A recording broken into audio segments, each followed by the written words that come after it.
Ahoy, Wasted Water Sports family, and welcome to the very first Generations podcast / vodcast, whatever you want to call it, of the season. And we'll be taking a look at some of what's been happening lately in regards to sin binning, high tackles, how has this all come about, what it might look like in the future. And to join me for this, the Old Panther. Old Panther, how are you doing? Hey, Dan. Yeah, good. Looking forward to some of this controversy, and I might even be able to tease you with a bit of a conspiracy theory. Oh, I do love a good conspiracy theory. So. But speaking of teasing, before we get too far into things, are you starting to feel nervous about the season? Not yet. No. I did have a look at some history about the mighty Panthers, and I don't rule them off yet. Apparently, the last time that they were dead set last by themselves was back in 2007, but they've been on the bottom of the table since then for a time. But no, I'm not ruling them out yet. That's good. Still plenty of time to go, but they're going to have to start winning very, very soon. That's for sure. Well, I have a good friend of mine, Bevan Ryan, who's a Broncos supporter, and he has absolutely no doubt that the Broncos will play Penrith into form this weekend. So that's something to look forward to. Good to see that even the Broncos supporters have such faith in how their team's travelling at the moment. And speaking of travelling well, your lawn bowls going good? Who? Your lawn bowls going good? I had a night off. No, only 50-50 the previous week. Right. Yep. And I don't do lawn bowls. Sorry. I do carpet bowls. Carpet, but same thing, just carpet instead of lawn. Yeah, Now, the reason I asked is because I was just wondering if you might have seen this and if you've had similar celebrations happen out there on the carpet. Old mate here had a very good bowl. He's so excited. He landed it in there nicely. He got overexcited. No, mate, don't step on it. Tried to cheekily put it back, but automatic foul. Now, has anything like that ever happened? No, not that I've seen. Pretty good one there. So there's another lesson. We talk about it all the time.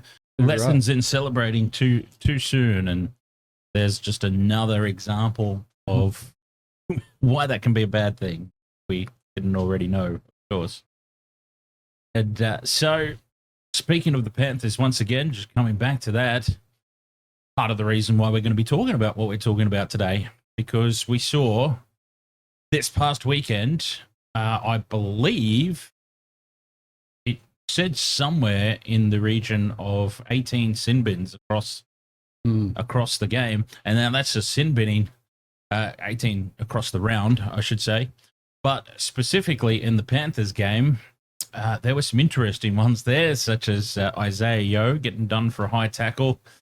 We've reached the point, I suppose, is where I'm headed with all this. We've reached the point of accidents are now having extreme consequence.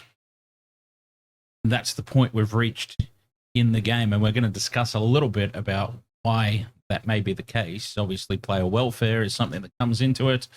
But it certainly hasn't always been the case in rugby league, has it? And when we think about the days before it was professional, back in the old days, there was just a completely different mindset around everything, wasn't it? It was just completely different mentality back in those days. Yeah, it was it was illegal to do headshots. Like back in those days, when I first started following the game, the old coat hanger was outlawed, and deliberate head high tackles eventually were outlawed.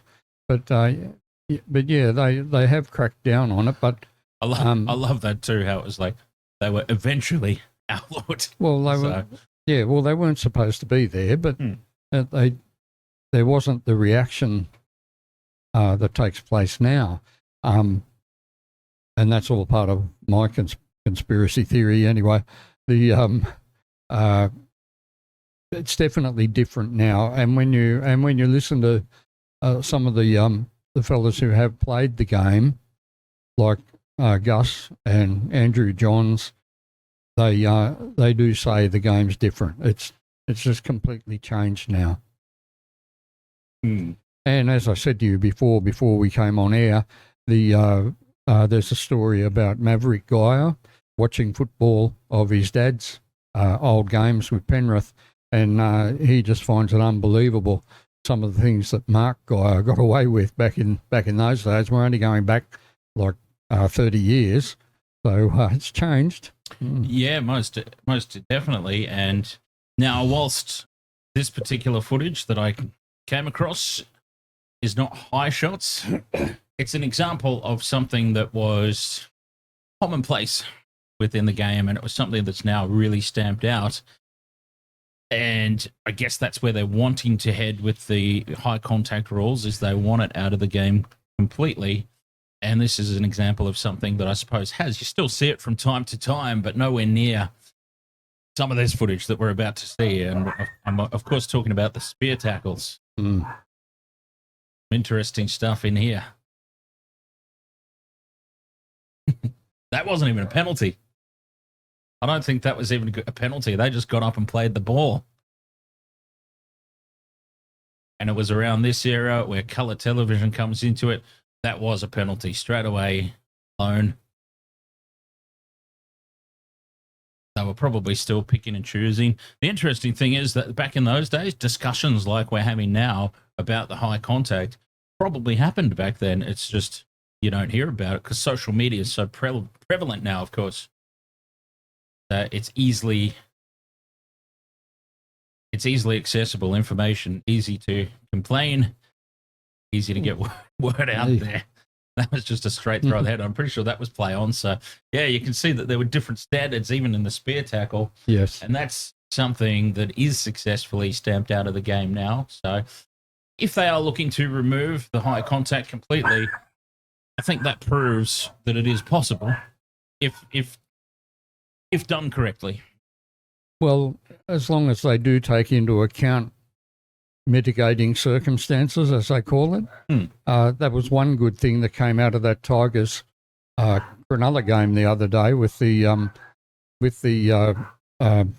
captain's challenge on a high shot from Cronulla, and even just looking at what happened at normal speed, you could see that the defending player's arm rebounded off the football, and he slapped the Cronulla player across the face, and you're hoping, you're watching the game and hoping nothing comes from this captain's challenge, and fortunately it did, and I think even the commentators said sort of terrific, some common sense prevailed. But unfortunately, got to speak for yourself on that one. Pardon? Got to speak for yourself on that one. The penalty would have been very nice around about then. Well, it would have been for Cronulla, but that seems to be the problem now. They're not taking into account all the circumstances surrounding the tackle and what happens. And that's an interesting point, because mitigating circumstances, yes, but is player welfare such a huge concern because of some other things that we'll touch on?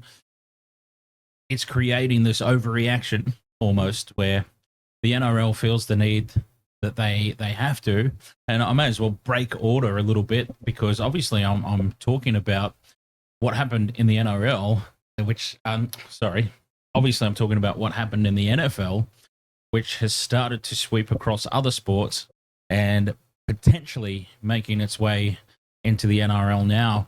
And that was back in 2011, when over 4,500 former NFL players filed a class action lawsuit against the league because they alleged that the league failed to warn them about long-term risks of concussions. And we've got to remember, these guys are all padded up and they wear helmets. They wear bike helmets, essentially, and they're accusing the league of failing to warn them about concussion ignored research linking repeat head trauma to serious brain disease, and encouraged a play through the pain culture, which is what we used to see in the NRL, play through the pain. We've had stories on here before about guys that were playing with broken jaws and their jaw was hanging off. Yep. So there really was a play through the pain culture. And in 2015, the NFL agreed to a $1 billion US settlement, one of the largest in sports history, and which is still the fund that was created out of that is still active today to compensate players with various consequences of frequent concussions. So I'm just wondering, my conspiracy theory, not really a conspiracy, but my theory is the NRL has seen this and have been proactive about it, and maybe, according to the public anyway, us as fans and former players and pundits, maybe a little over the top, a little excessive. But I just wonder, I'd be very interested to just see the dates, like in 2015 when that was settled. When did all this really kick off and become a real serious target, I suppose? Andrew Abdo has claimed numerous times that it's not a crackdown, but there's 18 sin bins across one weekend for even the slightest bit of contact. Seems like a crackdown to me. And I just wonder if this was the lead-in to everything that we're starting to see today. Well, I think you might be in good company there, Dan. Now, I know recently someone in the chat line accused you of just repeating what experts on TV have said, but even though my videos come out first, I have to say, Daniel, and this is a good lesson, a life lesson, and a lesson in this situation. Truth is always truth, and it's not unusual for people with the right mindset to actually come up with the same solution. In a recent spot with Gus Gould, he asked the question about the refereeing and the reaction to the high shots, and he reckoned that the referees they're reacting to what's come, the directive that's come from upstairs. Has that directive come from upstairs, or are there lawyers involved?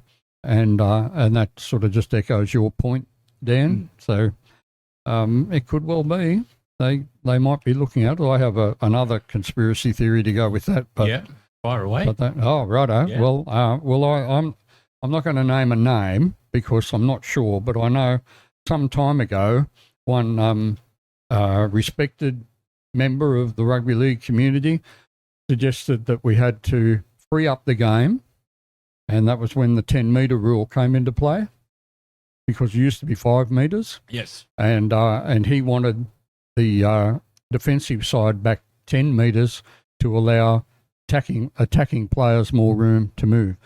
The NRL, I think, has this this idea that a good game of rugby league needs tries.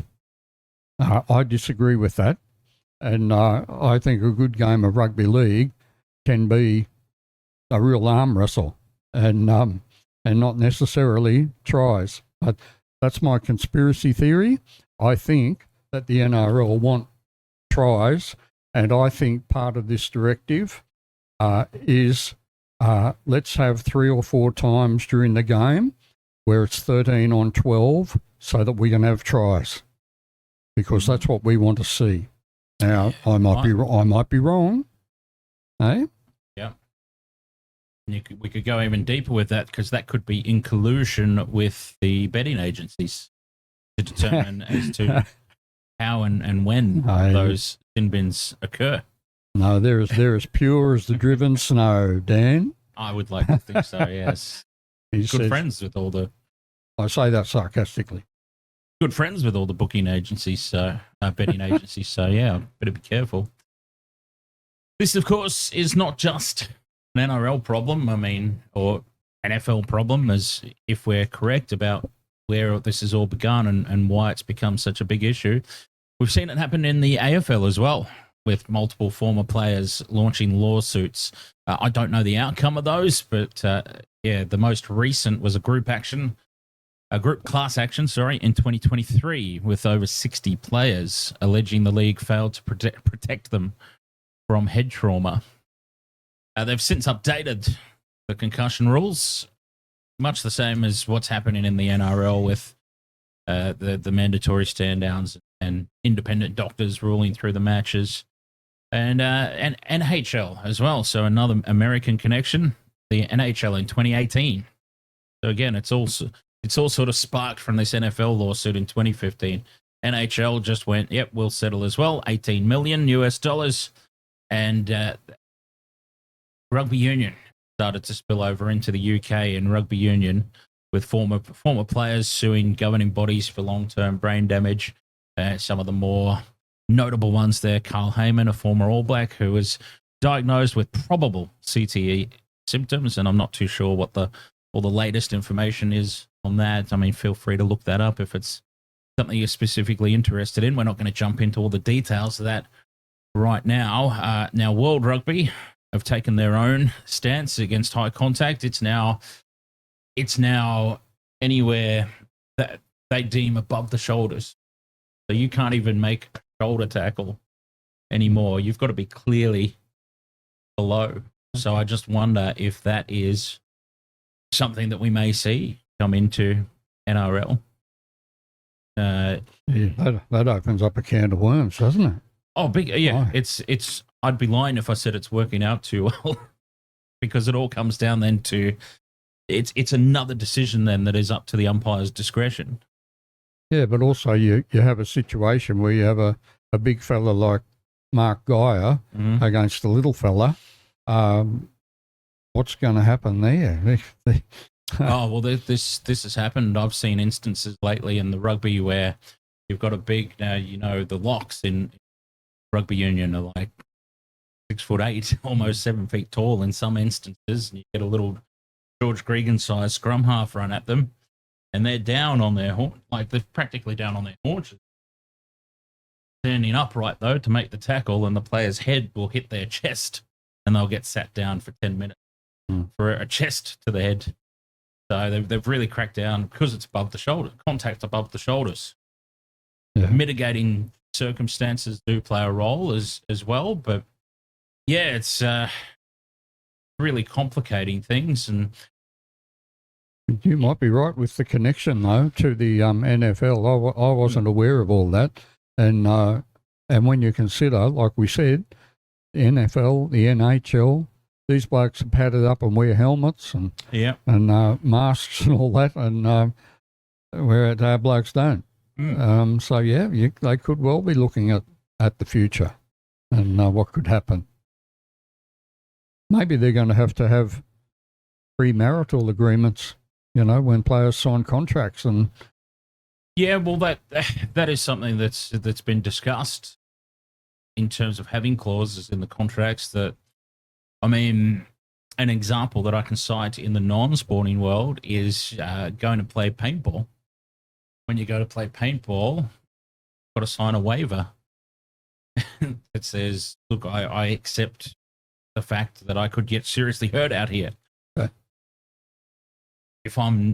Look, we provide you with the headgear, we provide you with the military style clothing, whatever it's called. I don't know, guys. I don't know what the terminology is, but we supply you with all that. Here's the waiver. If you do something stupid out there, then yeah, it's really not on us. We've done our job. We've provided it all to you. So maybe that is something that starts to enter into player contracts. It doesn't seem like that's the way it's going. It seems like the NRL are just really looking to protect themselves more so than the players, if anything. Player safety, player welfare obviously plays a role, but I can't help but think that at the end of the day, this is not a criticism, this is not a problem, this makes perfect business sense.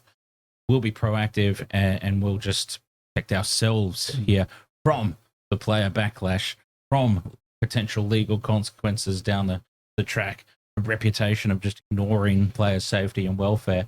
I don't think it's necessarily at the forefront of their mind, though, the reason for all this. And so I suppose the ultimate question, though, is as fans, are we willing to accept this? Is it destroying our enjoyment of the product? Now, the rules are the rules, and the rules of the game need to be adhered to. The big talking point, obviously, is mitigating circumstances. Like, how do we change a player falling into contact, receiving a penalty, and the opposition player being sent for 10 minutes potentially, depending on the level of the contact, when it's clearly an accident? I mean, do we just have to cop that? I don't know what the solution is. I mean, do we cop that? Does it ruin the enjoyment of the game? I mean, for you as a fan? Well, I don't even watch most of the time now because I go fed up with it. Well, Andrew Johns even stopped commentating the other day, apparently. In protest. In protest. Yeah, that's what he reckoned. And he wasn't going to talk anymore about it because of the sin binnings. And I reckon, for me personally, it does spoil the game. I look at this weekend with Magic Round coming up, and I would have loved to have seen Matt Burton playing for Canterbury, but we're not going to see that. Scott Sorensen and Mitch Kenny have both been rubbed out at Penrith, and they're losing some of their top draw card players over this. Yep. Really, it just becomes annoying, and especially if the match review committee overrules the sin binning, which doesn't happen all that often, I'll grant it, but that then really becomes an embarrassment. Yeah, and we've seen that happen quite a few times, even in the referees, who's the referee's boss? I forget his name, but the referee's boss comes out every week and does a press conference, essentially, and quite often, that shouldn't have been a sin bin, or that should have been, and we got it wrong. So yeah, it is a little embarrassing. I mean, I know that when I was working full time, if I sucked at my job, there would be consequences. It seems like there's not a whole lot of consequences for the referees and the bunkers sucking at their job, but that is a whole other story. That's a topic of its own. But just getting back to saying, and I think this forms a basis of the argument as well around the different levels of contact and the mitigating circumstances around it. So you've said an opportunity is missed for fans to see certain players. Magic Round, for example, all these players are absent. Now, I think it's important to note that as fans, if rules have clearly been broken, you cop that. You accept it. Okay, Matt Burton's been a naughty boy. Fair enough. He has to sit out a couple of weeks. But that's just the thing, isn't it? It's like these are pretty clearly a lot of the time accidents or a player. Or I don't think I've seen one instance where somebody's deliberately gone racing in, and there's plenty of examples that we could put up on the screen of players racing in and deliberately taking somebody's head off. I don't think we've seen any of that happen. So, no, I don't think any of them do go out to deliberately maim other players. Well, you would hope not. A lot of these blokes are mates off the field. Yeah. You would certainly hope not. And why you get hit with a grade 1 charge, we're going to fine you, which probably the club pays anyway. Of course. But above the grade 1s. Well, not even the club, it'd be that'd come out of some of the sponsorship funds. Yeah, true. Yeah. But then on the grade 2 charges, we're gonna rub you out of the game for a week or two. And you've got no comeback too, because if you go and appeal and lose your appeal, they give you another penalty automatically on top longer, of it. Yeah, that's just ridiculous. That's silliness, isn't it? Yeah, that's crazy. Yeah, that's And that's what definitely one makes thing me. I would That's what change. makes me think about this part of this conspiracy theory, Dan. Yeah. Mhm. Tries. No, I do like it. I think, and it's a topic that we'll definitely talk about at some point in the future. I think that conspiracy theory is definitely very largely connected to the six again rule that got brought in. I was saying the other night, and we won't touch on this too deeply, just quickly. I was saying the other night, if it ain't broke, don't fix it. The traditional penalties weren't broken. Like this, you had a traditional penalty, we knew exactly what it was called for, and yeah. So I think for more tries to be scored, that is a rule that has definitely been brought in to allow for that. Teams get a roll of momentum on, and they can't be stopped. That's something we should have a look at, because apparently the original publicised intention of six agains was to eliminate penalties, rather than giving a penalty and having the play stop, let the play roll on. That was the original intention. I wonder if it's actually done anything about reducing penalties. Well, That would be interesting. Yeah, the actual penalties. Yeah. Yeah, it would be. We'll look into that. We've got a few. We've got a few stat savvy. We've got a few stat savvy regulars out there in the chats. Yeah, that'd be good. Maybe that's something that they can jump onto and see if they can find out for us. Has it actually decreased the amount of penalties? So in terms of change, though, and just going back to the high tackles, in terms of change now, Gus, once again, such a smart man, he has raised the point now that talking about concussions. So if we're trying to eliminate the high tackles by lowering the point of contact, Gus's argument is, how many times do we see most of the concussions are for players getting down low, attempting to make a tackle, get their head in the wrong place, boom. So by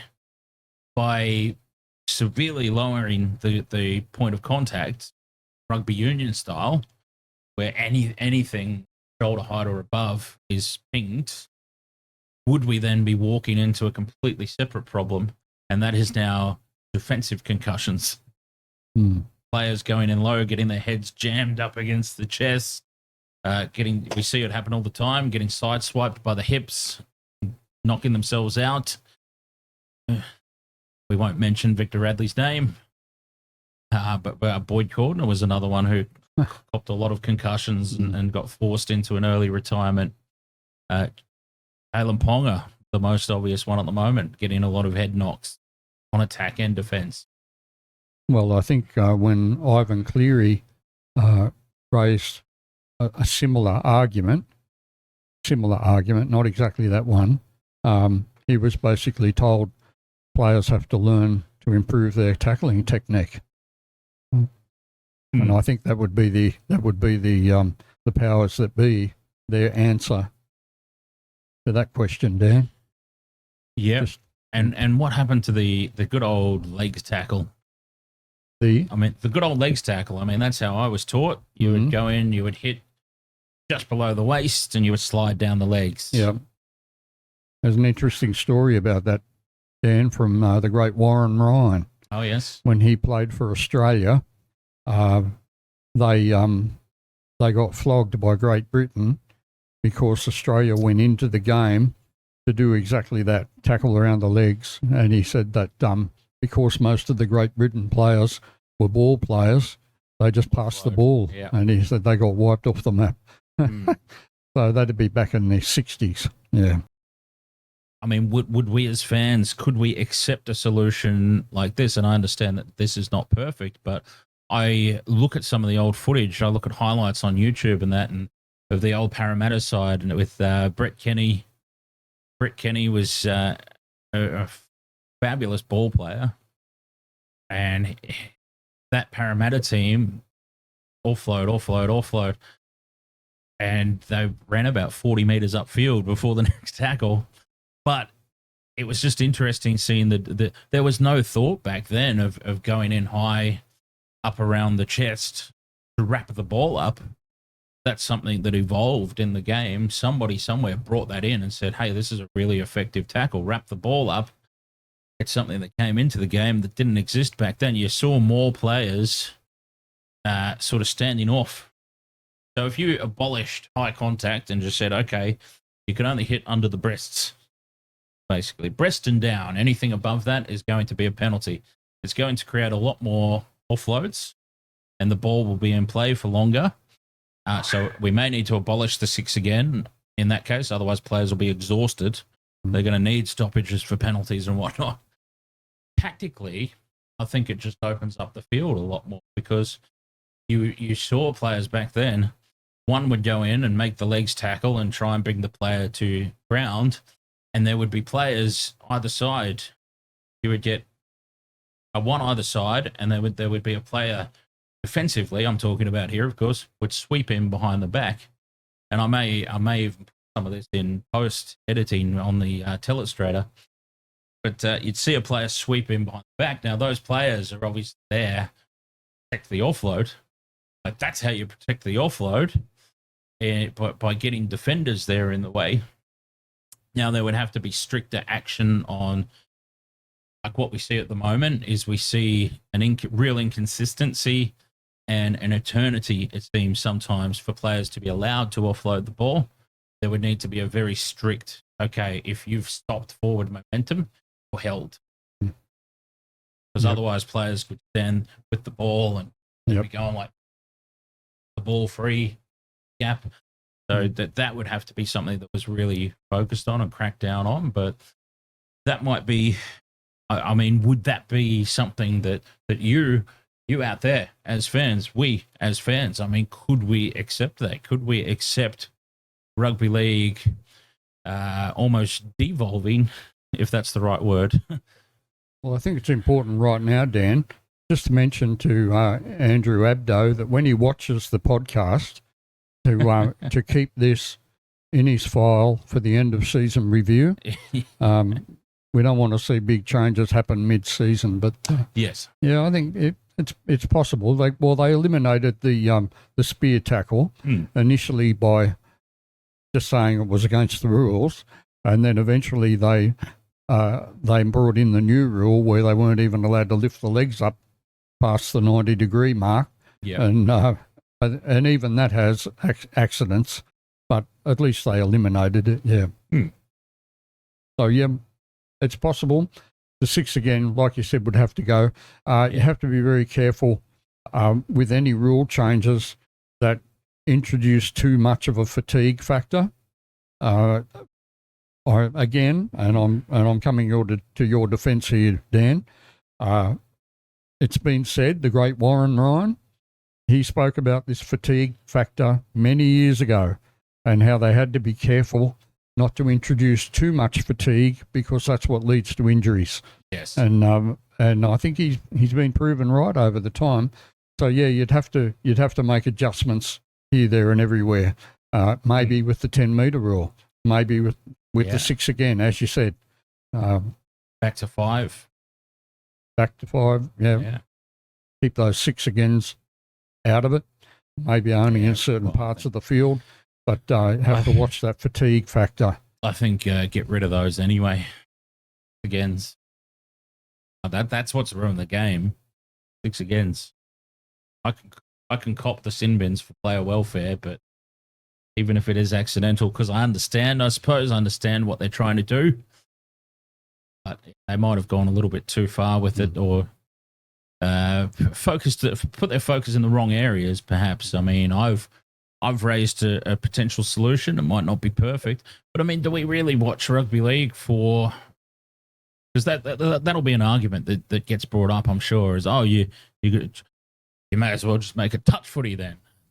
But I mean, did we ever really watch rugby league for the big hits? Well, some people did, I'm sure. But we've spoken about this previously. these fellows, they have a whole different pain threshold to the rest of us ordinary mortals.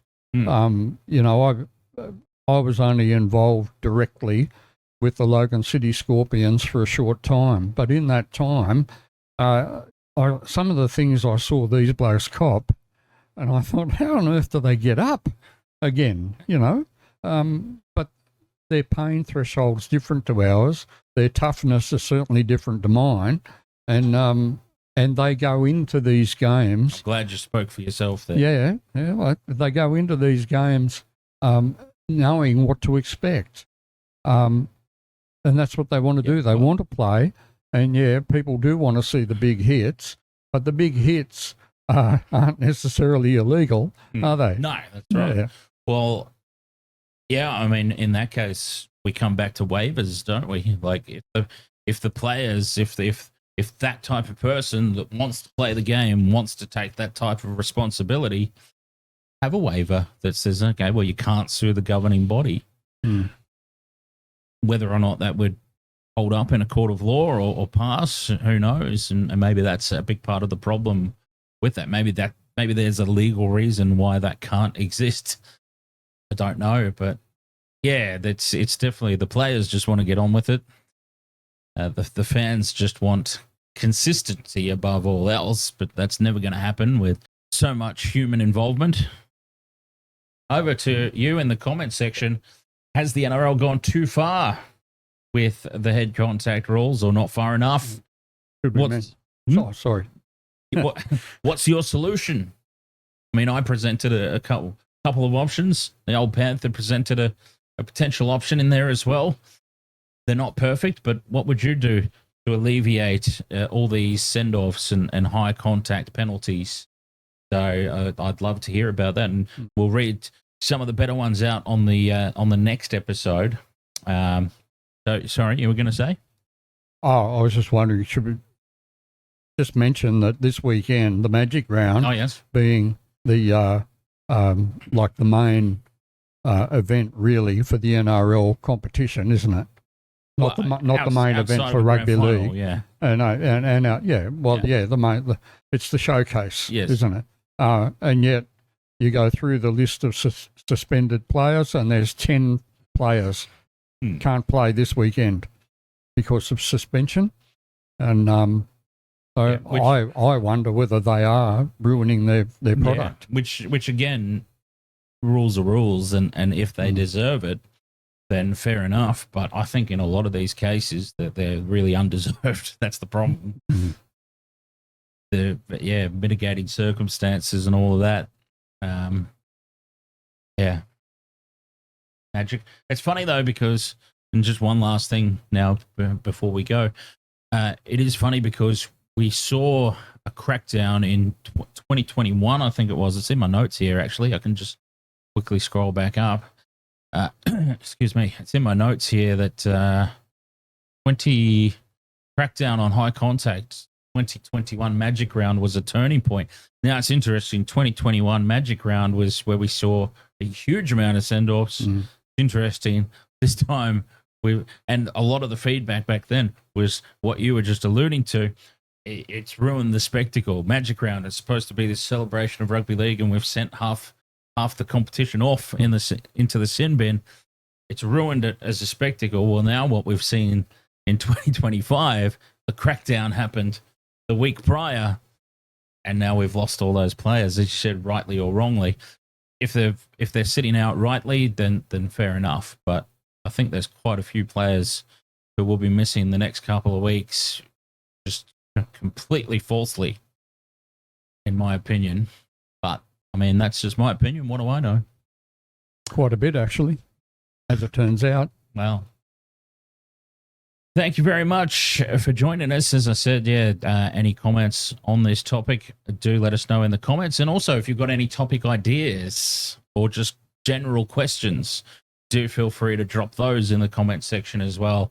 And we're more than happy to answer questions from the comments out there. Now, I do believe that our next episode, consistency is key. So we will try and keep these going at regular intervals at the same time every week going forward. But I mean, once again, as I always say, we're not trying to be Fox Sports around here.